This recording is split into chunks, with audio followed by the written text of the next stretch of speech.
Meditation اور دھیان جسم کو اپنی نیچرل سطح کے اوپر لے جانا جو ہے وہ ہوتا ہے. آپ کا دماغ اور جسم اپنی بیلنس کے اندر چلے جائیں, اس کو میڈیٹیٹو اسٹیٹ بولتے ہیں, جہاں پر کوئی بھی کسی کے اوپر اثر انداز نہیں ہو رہا. Your body is remaining in the limits of the body and it's not taking over the mind, nor the mind is taking over your body.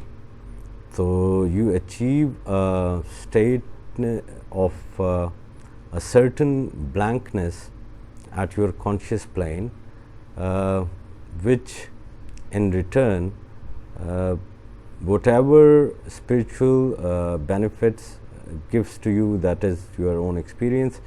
But even at the body level, it becomes a source of healing for you.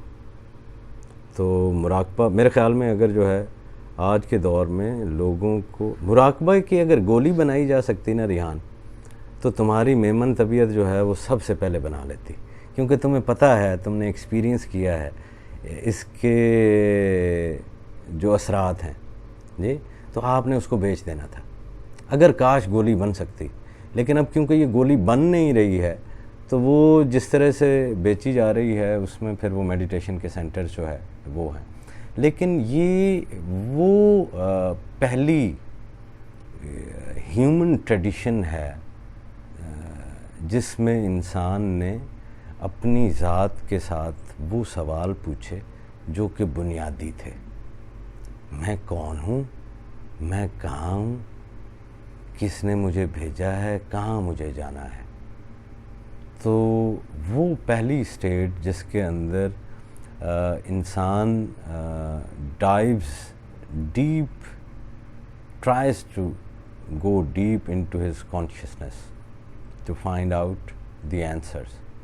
تو یہ آپ کو relax کر دیتا ہے, اور جیسے ہی آپ کی باڈی ریلیکس ہوتی ہے, اسٹریس اس پہ سے کم ہوتا ہے, تو آپ کے گلینڈز جو ہیں وہ ایسے نیورو کیمیکلز اور ایک خاص جینیٹک ایکٹیویٹی جو ہے وہ شروع ہو جاتی ہے, جو آپ کو پلیئر کے اندر اور سکون کے اور کنٹینٹمنٹ کے دیتے ہیں. اور جیسے ہی ایک خاص آرگن جو ہے وہ اس سٹیٹ کے اندر جاتا ہے, ریسٹ کی پوزیشن میں جاتا ہے, تو وہ اپنے آپ کو ہیل کرنے لگ جاتا ہے, تو آپ کی باڈی بھی بیلنس سے آ جاتی ہے.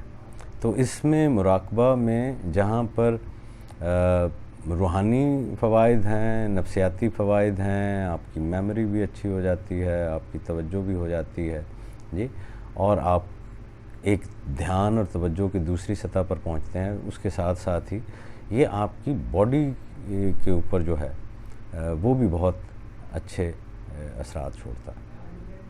یہ مراقبہ تو خیر عربک جو ہے وہ ٹرم ہے, اور کیونکہ اس خطے میں اسلام جو ہے وہ صوفی مسلمانوں کے ذریعے سے جو ہے وہ پھیلا ہے, تو یوں یہ ٹرم جو ہے مسلم ٹریڈیشن کے اندر اس نے اپنا نام ہی مراقبہ کیا ہے. تو یہ کوئی نئی ٹرم یوں نہیں ہے کہ اس کو ایجاد جو ہے وہ کیا گیا ہے, یہ اسلامک صوفی ٹرمینالوجی ہے.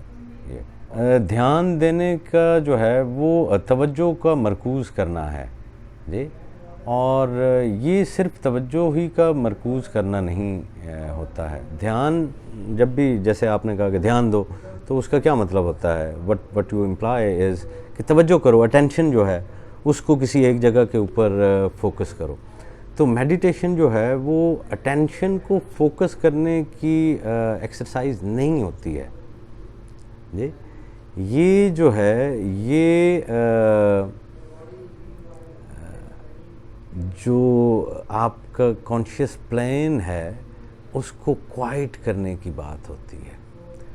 جو غیر ارادی طور پر آپ کے اندر سوچیں آئے ہی چلے جا رہی ہیں, جس کے اوپر آپ کا بس نہیں ہے جی, تو یہ ان سوچوں سے جو ہے وہ روکتا ہے, اور آپ کو اس سٹیٹ کے اندر لے کر جاتا ہے جہاں پر آپ کے دماغ کو یعنی آپ کے مغز کو برین جسے آپ بولتے ہیں اس کو ٹائم مل جاتا ہے اپنے آپ کو ہیل کرنے کا. جی آپ دوسرے آرگنز ہیل ہو جاتے ہیں. سرکار جو آرگن نہیں ہوتا ہیل, یہ ماڈرن سائنسز اور ماڈرن میڈیسن ہے, تو that is your brain. It only heals when it stops its function. آپ بچپن سے پیدا ہوئے ہیں اور ابھی جب آپ میری بات سن رہے ہیں تو آپ کرتے کیا چلے آئے ہیں؟ آپ نے ہاتھ پاؤں کو تو ریسٹ دیا ہوگا, معدے کو بھی رمضان شریف میں ریسٹ دے دیا ہوگا, وپاسنا آپ نے کیا تو زبان کو بھی جو ہے وہ بھی ریسٹ دے دیا. اس کھوپڑ کو تو ریسٹ نہیں ملا. جی وہ لگاتار جو ہے وہ نیورو ٹرانسمیٹرز جو ہے وہ ہو رہے ہیں, ہارمونز جو ہے وہ چل رہے ہیں, سب کچھ جو ہے وہ جاری ہے. تو میڈیٹیشن جو ہے یہ جب باڈلی اس کو بولتے ہیں, اب ایک ماڈرن ٹرم جو ہے وہ یوز جو ہو رہی ہے, psychosomatic medicine. So these are the now I mean well acknowledged psychosomatic medicines where your mind heals your body. تو یہ اس کی ایک بہت بڑی دوا ہے.